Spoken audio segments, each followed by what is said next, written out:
अस्सलाम वालेकुम रहमतुल्लाहि व बरकातहू। कैसे हैं आप लोग? उम्मीद करती हूँ आप सब खैरियत से होंगे। अल्लाह पाक आप सबको अपने हिफ्ज़ व ईमान में रखें, आमीन सुम आमीन। अच्छा जी, आज जो है हम अरबी और चिकन का सालन बनाने जा रहे हैं, जो कि इतना मज़े का ये सालन हमारा तैयार होता है।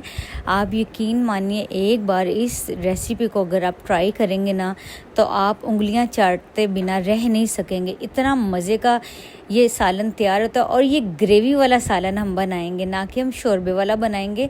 हम इसकी ग्रेवी इसकी तैयार करेंगे।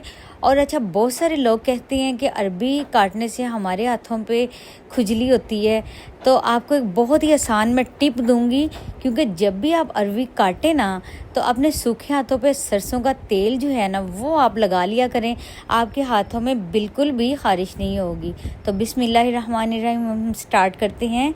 सबसे पहले हमने 2 प्याज लिए हैं, उसको हमने रफली काट लिया है। 3 अदर टमाटर हैं। लहसुन अदरक जो है हम इसके अंदर साबुत ही डाल देंगे। और थोड़ा सा हम चिकन सिर्फ टेस्ट के मुताबिक हम शामिल करेंगे। वो अपनी मर्ज़ी से आप डालना चाहें तो डालें, वरना ना डालें। बट आप चिकन ऐड ज़रूर कीजिए। चिकन, मटन, बीफ जो भी आप डालना चाहेंगे, तो उससे वो जो टेस्ट होता है ना अरवी का, वो बहुत ही अच्छा आता है। तो हमने इसके अंदर साबुत ही लहसुन अदरक शामिल कर दिया था।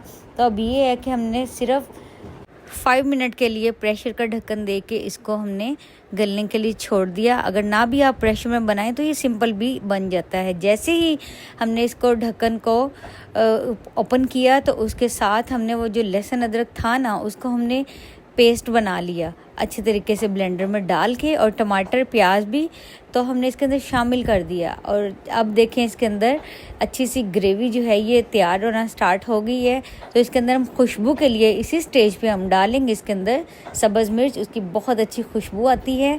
तो चलें जी, अब इसके अंदर ऐड कर देंगे हम कुकिंग ऑयल। तो इसकी हम भुनाई जो है ना बहुत अच्छी करेंगे। जबकि हमारी बुनाई अच्छी नहीं ना होगी तो हमारा ये सालन कभी भी अच्छा तैयार नहीं होगा। और आपने इसको एंड तक वीडियो को ज़रूर देखना है। इसको बहुत ही प्यार से, मोहब्बत से भून भून के इस मसाले को हम तैयार करेंगे। और हाँ, जब तक अच्छे तरीके से ऊपर ऑयल ना आ जाए, जिसको हम तरी बोलते हैं, तब तक हमने इसको छोड़ना नहीं है। जब इसके ऊपर ऑयल आ जाएगा, अच्छे तरीके से भुन जाएगा, फिर इसके अंदर हम अरवी को शामिल करेंगे। आप देखिए माशाल्लाह से ऑयल जो है ऊपर आ चुका है। अब इसको हम आपको दिखाते हैं। ये देखिए, ये देखिए, अभी हम और इसको भुनेंगे।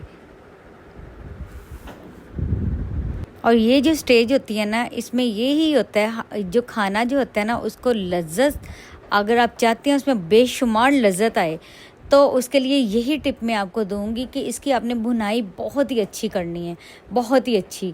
जब ऑयल ऊपर आ जाएगा, मसाला अच्छे तरीके से यकजान हो जाएगा और खुशबू आना स्टार्ट हो जाएगी, फिर आप सब्ज़ी ऐड कीजिएगा। तो अब जो देखिए, हमने अरवी को काट लिया था, अब इसके अंदर हमने शामिल कर दिया है।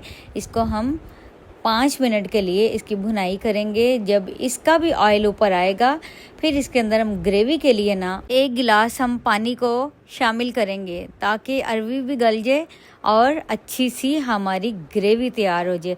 और मैं आपको एक बात बताऊं, ये मैंने जब बनाई ना तो बच्चे जो थे ना वो इतने शौकीन नहीं है सब्जियों के। तो जब बच्चों ने इसको ट्राई किया तो उन्होंने कहा, मम्मा ये आपने इतनी कमाल की ये आपने ये रेसिपी बनाई है, इसको आपने भूलना नहीं है। ये उंगलियां चाटने वाला सालन है। आप यकीन मानिए कि एक बार इसको इसी तरीके से बना के तो देखिए, आप मजबूर हो जाएंगे मुझे कमेंट करने का। वैसे जब खाना बनाना तो इतना मुश्किल नहीं होता, तो इतनी लज्जत वाला ये सालन जो है अच्छी चीज़ होती है खाने को भरपूर मज़े का बनाने के लिए। बस उसमें यही मैं टिप आपको दूंगी कि आपने जो सब्ज़ी हो, कुछ भी आपने बनाना हो, गोश्त हो, तो आपने उसकी भुनाई बहुत ही अच्छी करनी है। सारी जो भुनाई होती है ना, ये सारा टेस्ट और लज्जत जो है बुनाई की वजह से निकल के आता है। जितना आप भुनेंगे ना तो उतना ही मज़ेदार ये आपका सालन तैयार होगा। कहते हैं ना, जितना गुड़ डालोगे तो इतना ही मीठा होगा। तो ये इसी तरह ये भी ऐसे ही है। जब आप खाने को अच्छा भूनेंगे नहीं तो उसमें बिल्कुल भी टेस्ट नहीं आएगा। भूनने से ये होता है कि उसकी जो शक्ल है वो बड़ी अच्छी आती है। हर बंदे का देख के ना खाना खाने को दिल कर पड़ता है।